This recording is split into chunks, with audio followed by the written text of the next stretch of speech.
भारत माता की।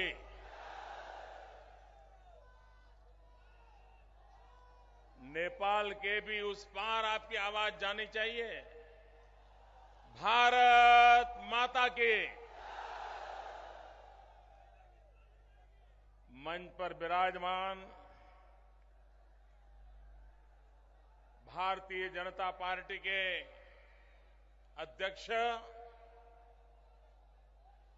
आदरणीय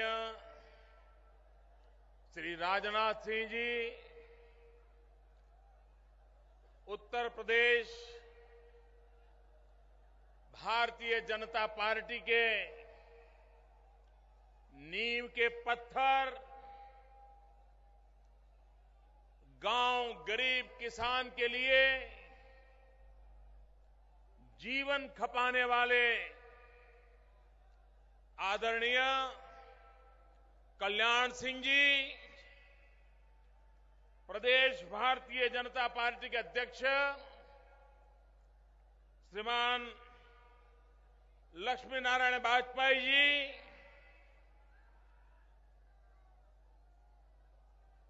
बाबा योगी आदित्यनाथ जी, राष्ट्रीय महासचिव श्रीमान अमित भाई शाह, श्रीमान लालजी टंडन जी, श्रीमान ओम प्रकाश सिंह जी, भाई विनय कटियार जी, डॉक्टर रमापति जी, श्रीमान सूर्य प्रताप जी, मंच पर विराजमान भाजपा के सभी वरिष्ठ महानुभाव और विशाल संख्या में पधारे हुए मेरे प्यारे भाई और बहनों,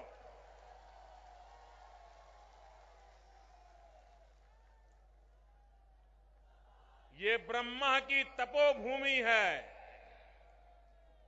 इस तपोभूमि को मैं प्रणाम करता हूं।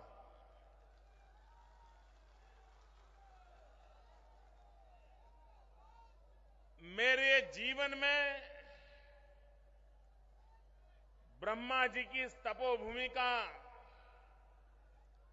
विशेष स्थान रहा है। यहां बहुत कम लोगों को शायद पता होगा, जब मैं भारतीय जनता पार्टी के संगठन महासचिव के रूप में कार्य कर रहा था, उस समय 2001 में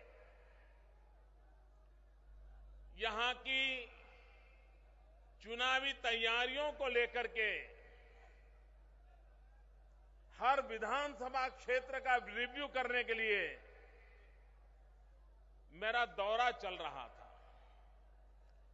हर जिले में मैं जा रहा था और संगठन महासचिव के नाते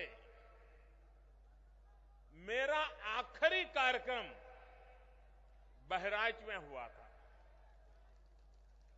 और यहां पर मुझे सूचना आई कि मैं अपना कार्यक्रम स्थगित करके दिल्ली जाऊं। मुझे पता नहीं था मेरा दौरा क्यों स्थगित किया गया। मैं दिल्ली गया,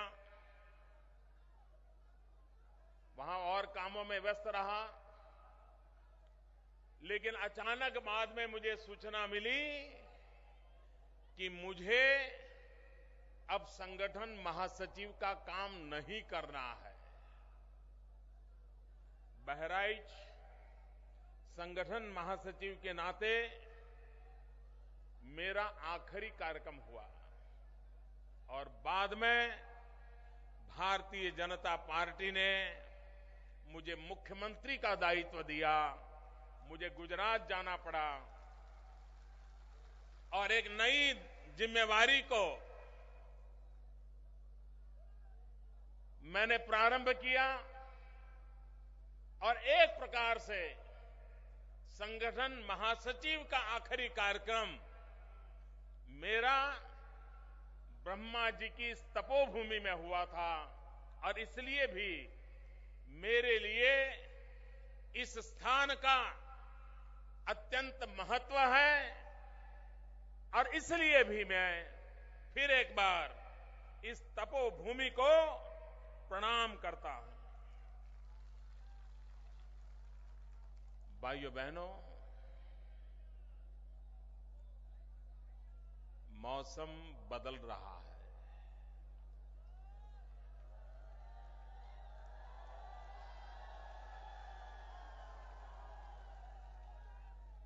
बहुत तेजी से बदल रहा है। सिर्फ बहराइच में नहीं, कश्मीर से कन्याकुमारी पूरे हिंदुस्तान का मौसम बदल रहा है।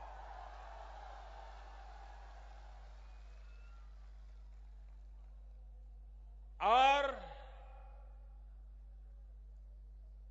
जो लोग सत्ता के नशे में डूबे हुए हैं, जिनके लिए सत्ता एक मौज का साधन बन गया है, जिन्होंने सत्ता का उपयोग अपने सुख और ऐशाराम के लिए किया है, ऐसे सब लोगों को एक भारी संकट का एहसास हो गया है। मित्रों, इतना विरोध हमारा क्यों हो रहा है? इसलिए कि उनकी सत्ता जाने वाली है, इसलिए कि आने वाले चुनाव में उनके लिए पराजय निश्चित लिखा है। मित्रों, यही कारण नहीं है, लेकिन उनको पता है अगर अब की बार दिल्ली में भाजपा की सरकार बन गई तो इस देश को तबाह करने वाले, बर्बाद करने वाले हर किसी का ठिकाना कहां होगा, इसका उनको पता है। और मैं देशवासियों को विश्वास देता हूं, इस देश को तबाह करने का अधिकार किसी को नहीं दिया जा सकता। और जिस प्रकार से वोट बैंक की राजनीति की जा रही है, वोट बैंक की राजनीति के लिए जिस प्रकार की बयानबाजी की जा रही है, मैं उत्तर प्रदेश के सत्ता में बैठे हुए शहंशाहों को पूछना चाहता हूं, क्या कारण था आपने भारतीय जनता पार्टी को बदनाम करने के लिए हमारे 2 विधायकों को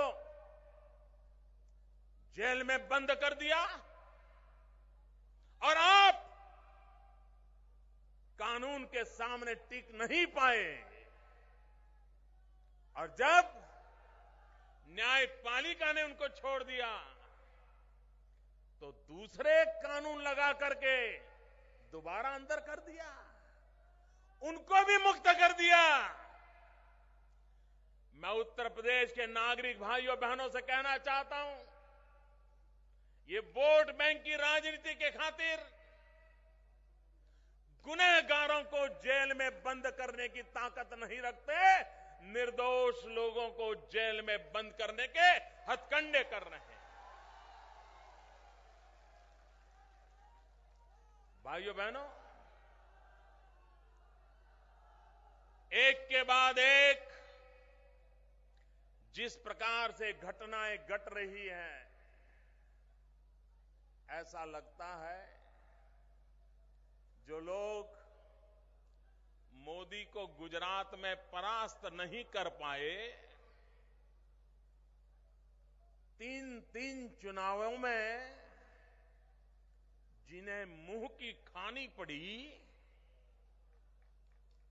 जो अपनी इज्जत बचा नहीं पाए,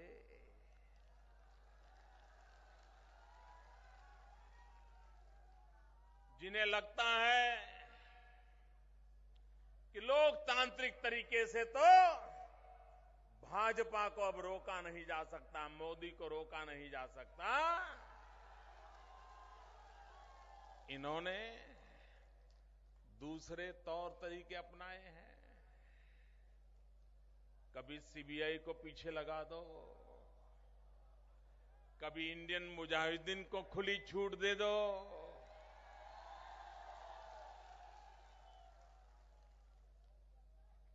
ये बम बंदूक और पिस्तौल के सहारे राजनीति करने वाले कान खोल करके सुन ले।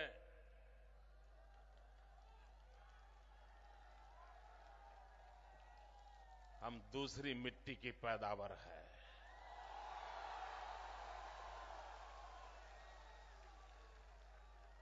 न हम आतंकवादियों से झुके हैं, न आतंकवादियों से झुकने वाले हैं।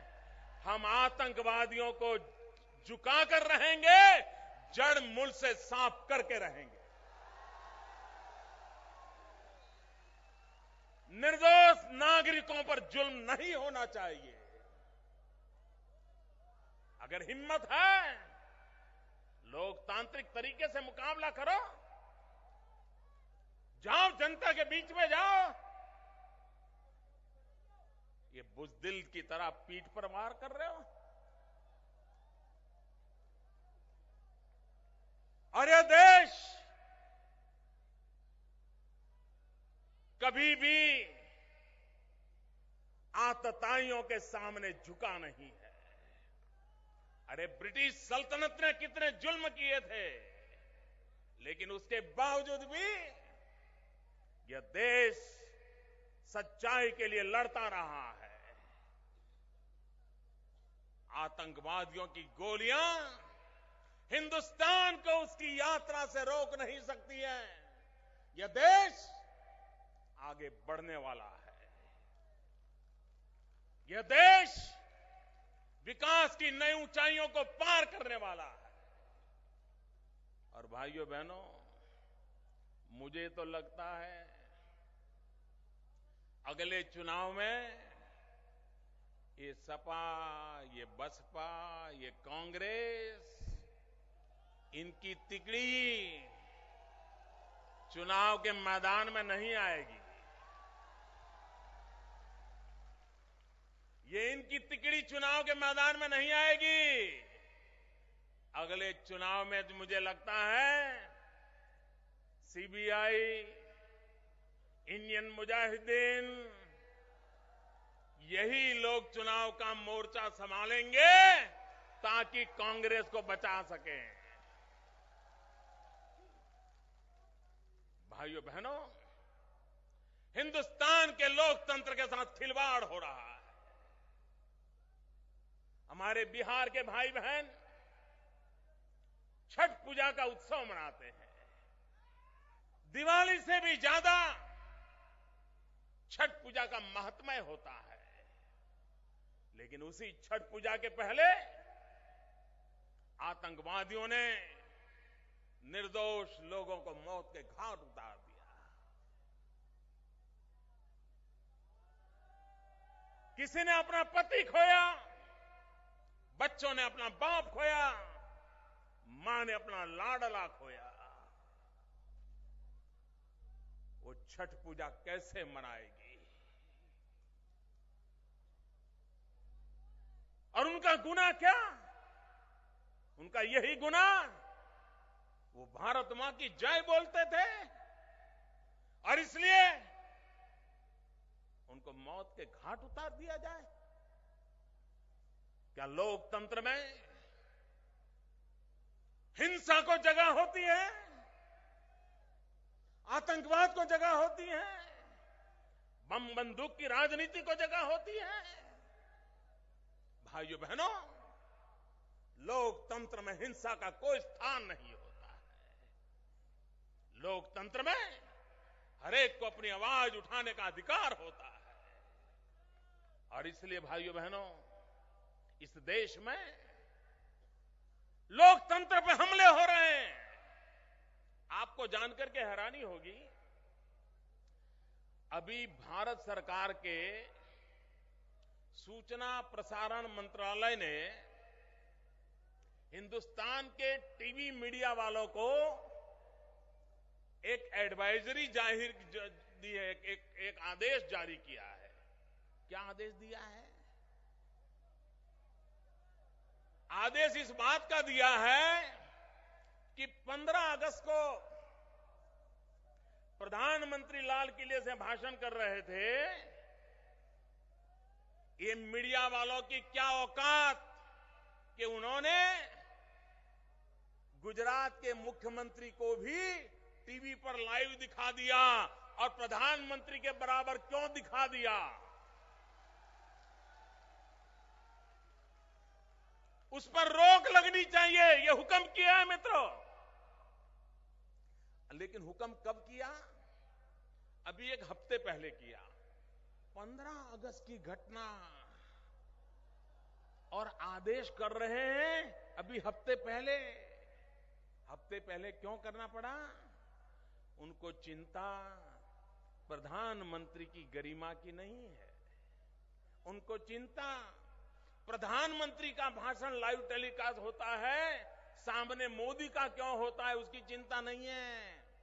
उनको परेशानी इस बात की हुई कि 27 अक्टूबर को पटना में राजनाथ सिंह और मोदी भाषण दे रहे थे और दिल्ली में उनके शहजादे दे रहे थे।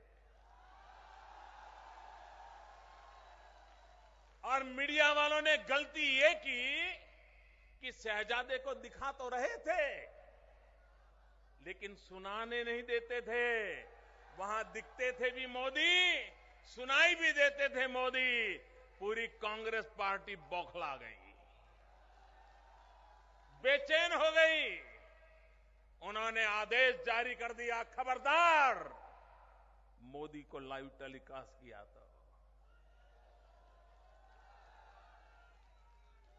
भाइयों बहनों, सवाल मोदी का नहीं है, सवाल भाजपा की रैली का नहीं है, सवाल लोकतंत्र की रक्षा का है। लोकतंत्र में विरोधी दल को भी अपनी आवाज उठाने का अधिकार है। यह हमारा गला घोंटने का प्रयास है, लेकिन दिल्ली के शहंशाह कान खुन के सोल रहो। हम टीवी के स्क्रीन पर दिखाई दे या न दिखाई दे, हम हिंदुस्तान के अवाम के दिलों में अपनी जगह बना चुके हैं।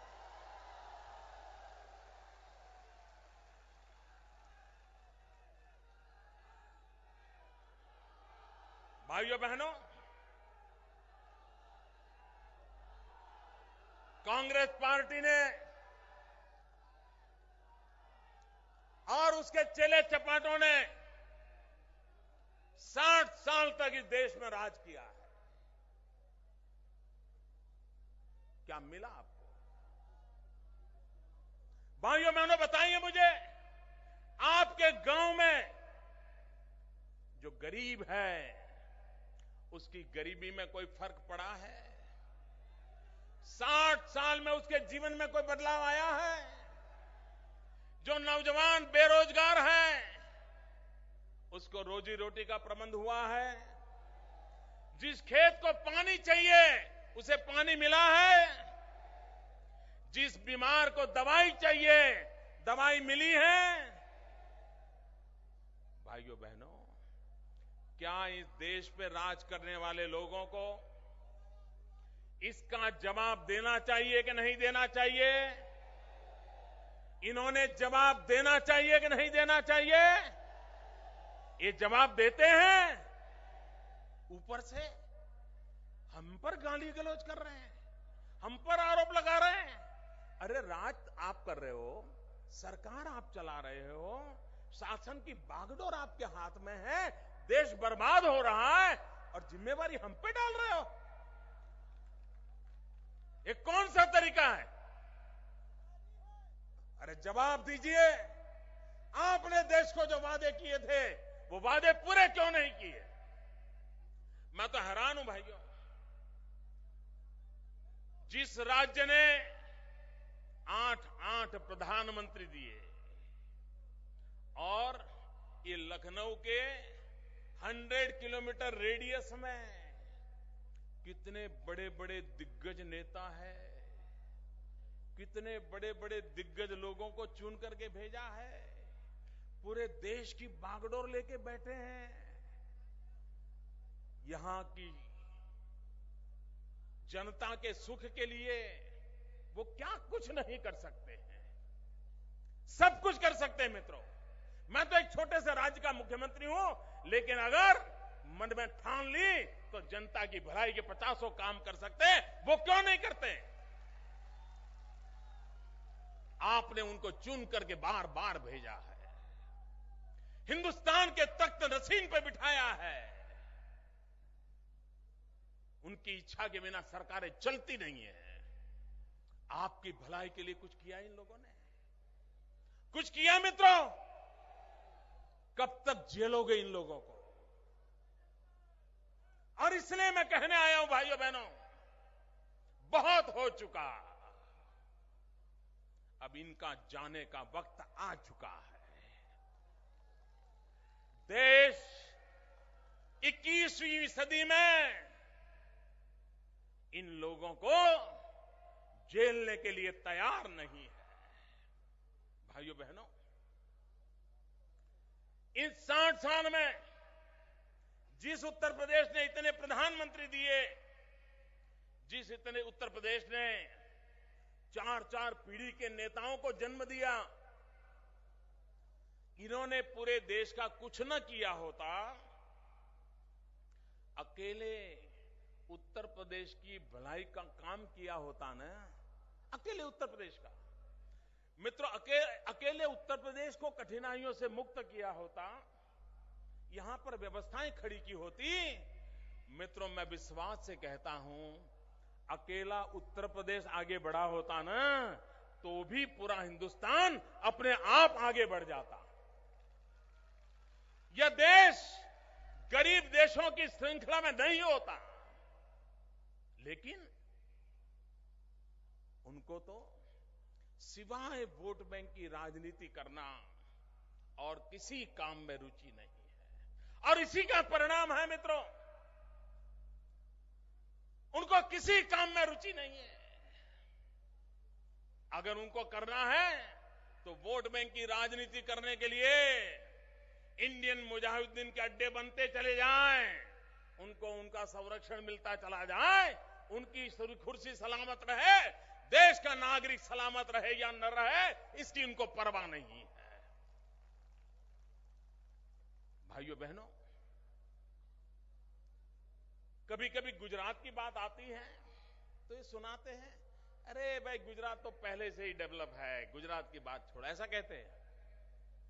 मैं आपको बताता हूं, जब मैं गुजरात में मुख्यमंत्री बना तो शुरू में लोग मेरे पास क्या बात करके आते थे, जो भी मिलने आता था वो कहता था, मोदी जी कुछ तो करो, कम से कम शाम को खाना खाता समय तो बिजली दो, रात को भोजन करने समय तो बिजली दो। भाइयों बहनों, गुजरात में गांव में शाम को बिजली नहीं मिलती थी, मां बीमार हो पंखा नहीं चलता था, बच्चे की एग्जाम हो पढ़ना चाहता था, बिजली नहीं आती थी। हमने निर्णय किया, हमने कहा भाई, मैंने सरकारी हमारे अधिकारियों को बुलाया, हमने कहा भाई गांधीनगर में 24 घंटे बिजली मिलती है तो पूरे गुजरात के गांवों को क्यों नहीं मिलनी चाहिए?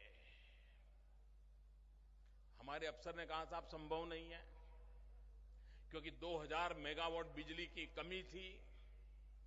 मैंने फाइल पे लिख दिया, मैंने कहा हमें रास्ता खोजना है और गांव में भी 24 घंटे बिजली हर घर को मिलनी चाहिए, इसकी व्यवस्था करनी है। जब विधानसभा में हमने इसका बयान दिया तो उस समय कांग्रेस के नेता, हमारे गुजरात के भूतपूर्व मुख्यमंत्री श्रीमान अमर सिंह चौधरी, जो विपक्ष के नेता थे, वो बाद में मुझे मिलने आए। उन्होंने कहा, मोदी जी आप नए हो, आपको शासन का अनुभव नहीं है, ये 24 घंटे बिजली का जो वादा किया है किसी ने आपको भ्रमित कर दिया है, आप फंस जाओगे, संभव नहीं है। मैंने उनसे कहा, मेरे कांग्रेस के विपक्ष के नेता से मैंने कहा कि साहब कठिन है ये तो मैं जानता हूं, लेकिन कठिन है इसीलिए तो लोगों ने मुझे बिठाया है। सरल होता तो मेरी क्या जरूरत थी। और भाइयों बहनों, आज मैं गर्व से कहता हूं कि गुजरात के गांव में भी घरों में 24 घंटा बिजली उपलब्ध है। मित्रों, ये काम किया जा सकता है। भाइयों, उत्तर प्रदेश में बिजली आती है, आती है बिजली।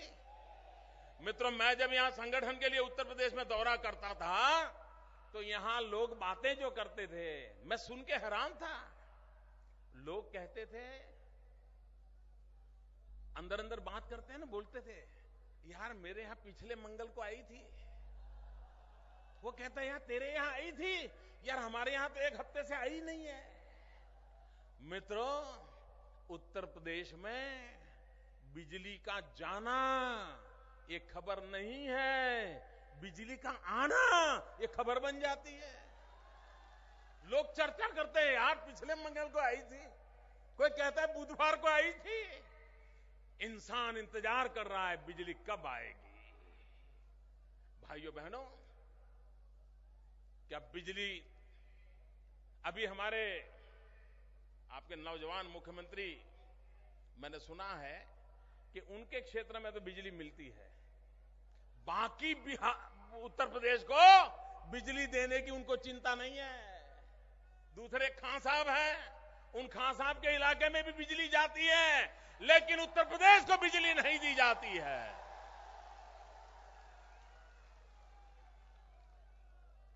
मित्रों, शासक वो होता है पहले जनता को पहुंचाए और बाद में बचे तो खुद के लिए उपयोग करे, वो शासक होता है।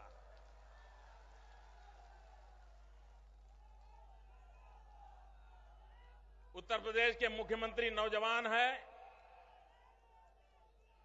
उन्होंने मुझे एक चिट्ठी लिखी। उन्होंने कहा कि मोदी जी हमें लायन चाहिए, शेर चाहिए, शेर। उनको लगा होगा कि मोदी जी शेर की तरह दहाड़ते हैं तो हम भी यहां लायन ले आएंगे तो हम भी दहाड़ेंगे। यहां पहले मुख्यमंत्री थे, उनको हाथी का प्रेम था, अभी के मुख्यमंत्री को लायन का प्रेम है, वो लायन सफारी बना रहे हैं। उत्तर प्रदेश के लोगों को रोजी रोटी मिले या न मिले, वो लायन सफारी बना रहे हैं। मेरे मन में विचार आया, काश अच्छा होता कि उत्तर प्रदेश के मुख्यमंत्री गुजरात से सिर्फ लायन नहीं, लायन उन्होंने मांगे हैं, हमने दिए भी है, सिर्फ लायन नहीं, वो गिर की गाय मांगते, यहां के किसानों को गिर की गाय देते, वे हमसे बिजली मांगते, उत्तर प्रदेश के गांवों को, गरीब के घर तक बिजली देते, वे हमसे अमूल जैसा डेयरी का पूरा नेटवर्क की समझ मांगते, यहां के गरीब किसान जो पशुपालन करता है उनको जीवन में कभी कठिनाई ना आती, ऐसी कुछ बात मांगते, नहीं मांगा। इसके लिए भी समझ चाहिए ना, इसके लिए भी तो पता होना चाहिए ना कि भाई जनता के हितों के लिए क्या है। भाइयों बहनों, हिंदुस्तान के अंदर मैं देख रहा हूं यहां 2 दल ऐसे हैं, सपा और बसपा, इन दोनों के बराबर की स्पर्धा चलती है और स्पर्धा किस बात की चलती है?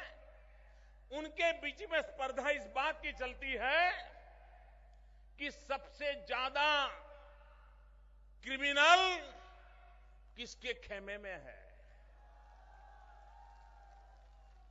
क्रिमिनलों को जमा करने की स्पर्धा चल रही है। इनके बीच में स्पर्धा चलती है कि तुमने 2000 करोड़ बनाए, हम 2500 करोड़ बनाएंगे।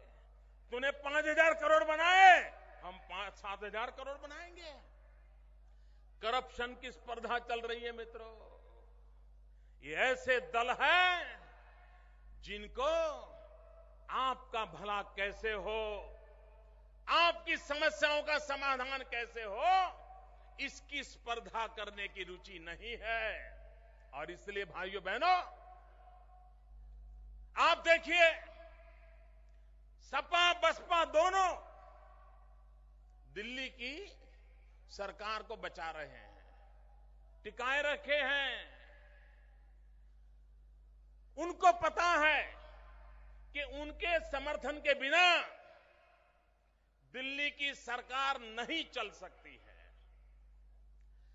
अगर इनकी इतनी ताकत है तो वो चाहें तो दिल्ली सरकार को झुका सकते हैं कि नहीं झुका सकते? भैया, झुका सकते हैं कि नहीं झुका सकते हैं? वे उत्तर प्रदेश की जनता के लिए रेल मांगे तो रेल मिल सकती है कि नहीं मिल सकती है? वे बहराइच के लिए एयरपोर्ट मांगे तो एयरपोर्ट चालू हो सकता है कि नहीं हो सकता है? वे बहराइच के लिए रेल मांगे, मिल सकती है नहीं मिल सकती?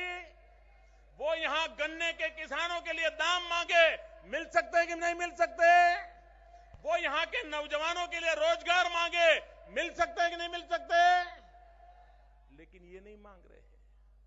आपने देखा होगा, सपा और बसपा इतना समर्थन करने के बावजूद भी उत्तर प्रदेश के लिए कुछ नहीं मांग रहे हैं। मांग रहे हैं तो क्या मांग रहे हैं? आपने देखा होगा, बंगाल से ममता दीदी बंगाल के लिए मांगती है, लड़ती है, दिल्ली से लड़ती है, लेकिन उत्तर प्रदेश के सपा बसपा के नेता दिल्ली की सरकार को बचा के रखते हैं, लेकिन ये चीजें नहीं मांगते हैं। मांगते हैं तो क्या मांगते हैं? सीबीआई में मदद मांगते हैं, सीबीआई से छुटकारा मांगते हैं। सीबीआई से बचने के सिवाय वो अपने बचाव के लिए मांग रहे हैं, उत्तर प्रदेश की भलाई के लिए नहीं मांग रहे हैं। भाइयों बहनों, ये कितने स्वार्थी हैं, मैं नमूना दिखाता हूं। आपने देखा होगा, हिंदुस्तान के एक महान कलाकार, मैं जिनका बहुत आदर करता हूं, उनका उन्होंने क्या उपयोग किया? अपनी पार्टी की भलाई के लिए उत्तर प्रदेश में है दम, ये गीत गाते रहे। क्यों? क्योंकि चुनाव जीत जाए, हर चीज खुद के लिए। उसी महान कलाकार का हमने क्या उपयोग किया? हमने कहा कुछ दिन तो बिताओ गुजरात में। वो आज हमारे टूरिज्म का काम कर रहे हैं और उनकी बदौलत आज मेरे गुजरात का टूरिज्म तेज गति से बढ़ रहा है। हमें किसका क्या उपयोग करना चाहिए, देश की भलाई के लिए कैसे करना चाहिए, राजनीति के लिए नहीं करना चाहिए, ये हमने करके दिखाया है। उत्तर प्रदेश को नहीं आया। क्या उत्तर प्रदेश के पास ऐसी शख्सियत नहीं है? क्या उत्तर प्रदेश सरकार इन महान कलाकार के पास जाकर के उत्तर प्रदेश की भलाई के लिए मांगती तो वो समय नहीं देते? देते, लेकिन इनको उत्तर प्रदेश की चिंता नहीं है। इन्हें तो अपने परिवार की चिंता, अपनी कुर्सी की चिंता, अपनी राजगद्दी सलामत रहे, इसके सिवाय उनका कोई एजेंडा नहीं है भाइयों बहनों। और इसलिए मैं कहता हूं, चाहे नाम कांग्रेस हो, चाहे नाम एसपी सपा हो, चाहे नाम बसपा हो, लेकिन इन तीनों का गोत्र एक है, चरित्र एक है, डीएनए एक है, मकसद एक है। इनको कभी अलग मत सोचना, इनको कभी अलग मत सोचना। भाइयों बहनों, ये कहते हैं गुजरात तो बहुत आगे है, वे आगे है। चलो गुजरात की छोड़ो, मध्य प्रदेश ये तो बीमारू राज्य माना जाता था ना। जैसा उत्तर प्रदेश का बीमारू राज्य में गिनती होती है, वैसी ही मध्य प्रदेश की बीमारू राज्य में गिनती होती है ना। उसके बावजूद भी मध्य प्रदेश की जनता ने 10 साल से भारतीय जनता पार्टी को मध्य प्रदेश की सेवा करने का अवसर दिया। और आज मैं सीना तान करके कहता हूं कि मध्य प्रदेश का किसान, जिसको पहले सिंचाई के लिए पानी नहीं मिलता था, ये हमारे शिवराज सिंह की कमाल है कि मध्य प्रदेश के किसानों को खेतों तक पानी पहुंचाने में सफलता पाई। भाइयों बहनों, जिस मध्य प्रदेश का विकास दर शिवराज सिंह के आने से पहले -4 था, उन्होंने आज हिंदुस्तान में सर्वाधिक 11% विकास दर करके एक नया इतिहास कायम कर दिया। कृषि क्षेत्र में क्रांति करके दिखाई, वहां के किसानों का भला किया। बिजली, मध्य प्रदेश में बिजली नहीं थी, अंधेरा था। 50 साल में कांग्रेस ने जितनी बिजली पैदा की, उससे ज्यादा बिजली 10 साल में शिवराज सिंह चौहान की भाजपा सरकार ने पैदा की। इतना ही नहीं, रास्ते, भाइयों बहनों, 50 साल में मध्य प्रदेश में जितने रास्ते बने थे, उससे ज्यादा रास्ते 10 साल में भाजपा के शिवराज जी ने बना दिए। बीमारू राज्य बीमारू से बाहर निकाल दिया। क्या उत्तर प्रदेश नहीं निकल सकता भाइयों? उत्तर प्रदेश निकल सकता है। उत्तर प्रदेश कठिनाइयों से बाहर निकल सकता है। भाइयों बहनों, उत्तर प्रदेश में भी बहुत ताकत है, यहां के नौजवानों में सामर्थ्य है।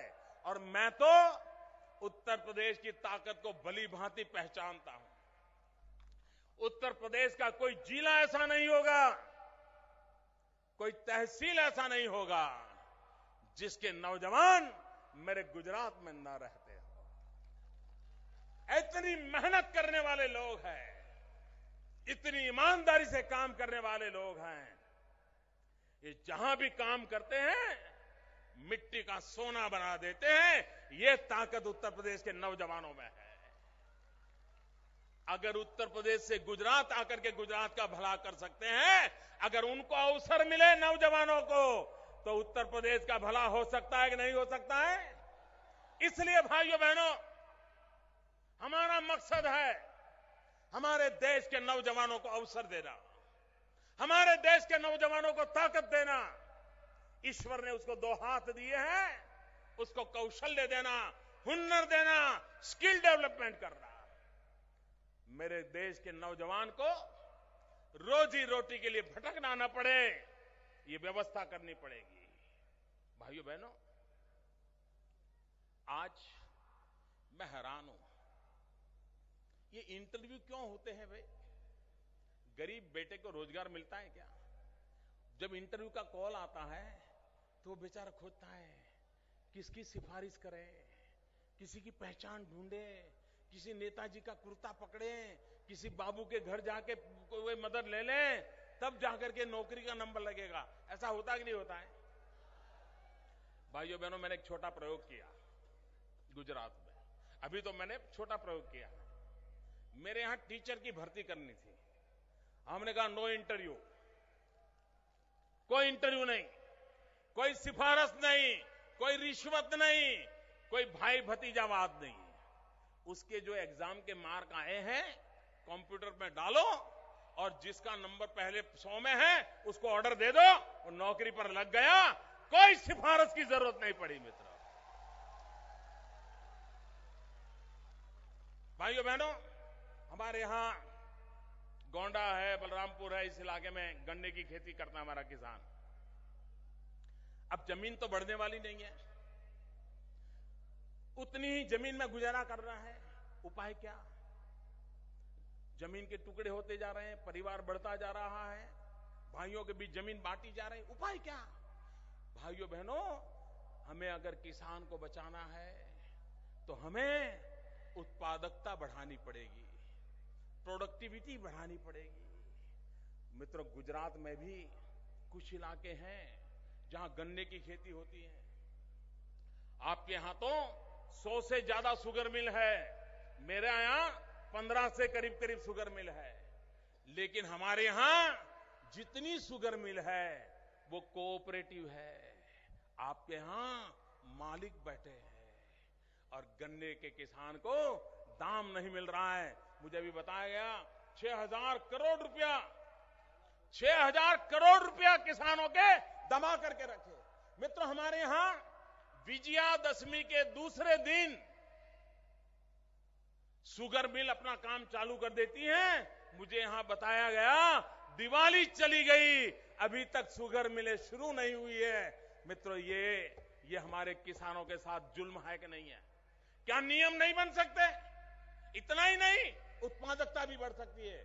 मित्रों, हमारे यहां पहले प्रति हेक्टर गन्ने की पैदावार कम थी। हमने विज्ञान का उपयोग किया, टेक्नोलॉजी लाए, खाद को देखा, बीज को देखा, और आज पर परिस्थिति आई है कि हमारे यहां किसान पहले जो फसल पैदा करता था गन्ने की, आज उतनी ही जमीन में वो ज्यादा पैदा करने लग गया। इतना ही नहीं, पहले उसके शुगर केन में से, उसके गन्ने में से शुगर कम निकलती थी, परसेंटेज कम निकलता था, उसके कारण उसको पूरे पैसे नहीं मिलते थे। मित्रों, हमें विज्ञान का उपयोग किया, गुजरात में जेनेटिक साइंस का उपयोग किया, और उसका परिणाम यह आया कि पहले हमारे यहां गन्ने में से जितना शुगर कंटेंट निकलता था उससे ज्यादा शुगर कंटेंट निकलने लगा, और उसके कारण किसान को ज्यादा पैसा मिलने लगा, और उसके कारण आज मेरे यहां किसान सुख चैन की जिंदगी जीने लगा है। भाइयों बहनों, ये स्थिति उत्तर प्रदेश का भी गन्ना पैदा करने वाले किसान के लिए हो सकती है, लेकिन इसके लिए इरादा चाहिए। नौजवान को रोजगार मिल सकता है, किसान को दाम मिल सकता है, मां बहनों को सम्मान और सुरक्षा मिल सकती है, भारत के भविष्य को उज्जवल बनाया जा सकता है। भाइयों बहनों, आजकल पॉलिटिकल पंडित ये डिबेट कर रहे हैं,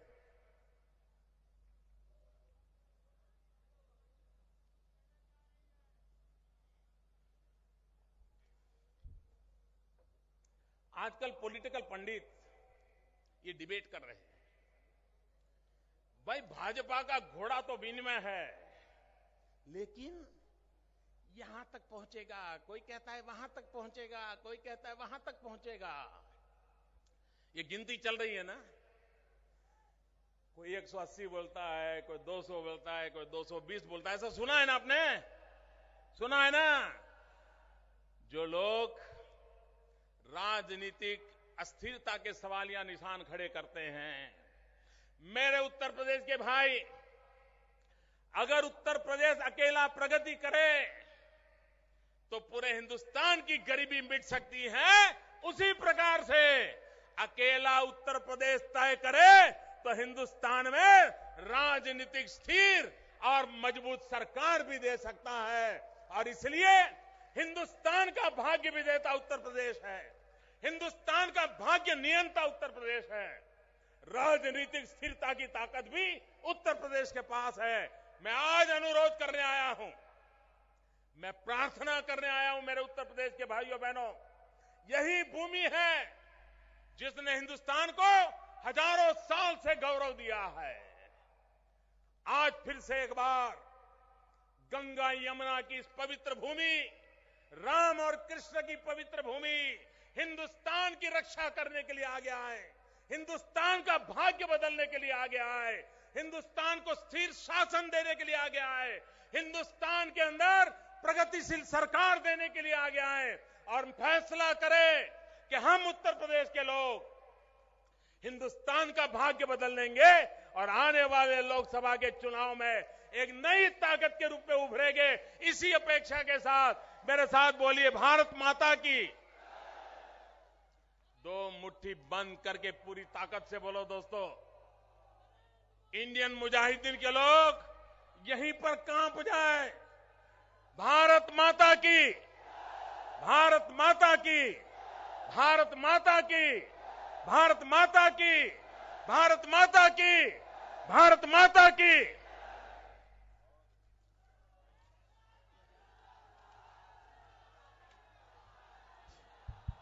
भाजपा के जिला अध्यक्ष गुलाब